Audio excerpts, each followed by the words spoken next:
À la base, je suis plutôt dans l'habillement, donc patronnière modéliste. J'ai un CAP couture et je ne fais pas d'habillement parce qu'il n'y a plus de travail dans l'habillement, donc je fais plutôt de l'ameublement dans des tissus anciens. Et les tissus anciens sont vraiment idéaux pour faire de l'ameublement.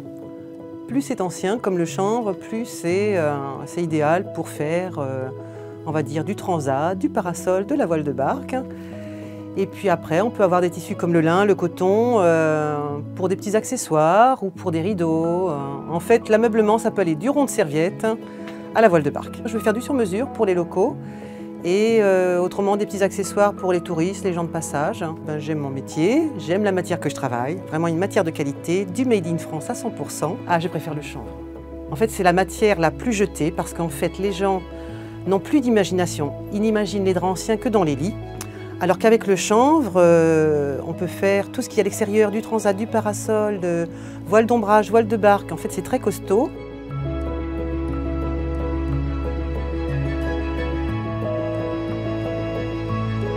D'abord, il faut que je trouve la matière. Ensuite, après, il faut que je la lave et ça sera en fonction de l'état de la matière après la lessive. Si j'ai là une toile qui est impeccable, je vais la garder par exemple pour du rideau, pour de la housse de couette. Et puis, je ne vais couper que si c'est nécessaire, donc s'il y a des taches ou si c'est déchiré, et je vais garder le moindre petit coupon qui sera en état. Après avoir lavé, il y a le repassage et puis ensuite, alors ça peut être sur commande ou non. En fait, c'est la matière qui va me dire que je vais faire telle ou telle chose. Alors des fois c'est pas évident, par exemple du sur-mesure dans une grande maison, si on a des rideaux, même si on pense que les draps sont tous pareils, eh bien c'est pas le cas. D'une région à l'autre, d'une période à l'autre, c'est complètement différent. En fait, je vais travailler aussi avec les défauts et grâce aux défauts, je vais pouvoir faire des choses en fait même des fois qui seront vraiment très belles. Au lieu de couper par exemple dans une grande largeur, eh bien, je vais faire des plis. Il m'est arrivé une fois de vouloir cacher un point de rouille près d'un monogramme qui était magnifique.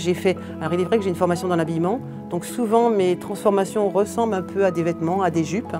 Et là, le rideau en question ressemblait à une jupe cintrée au niveau du bassin et puis très évasée dans le bas.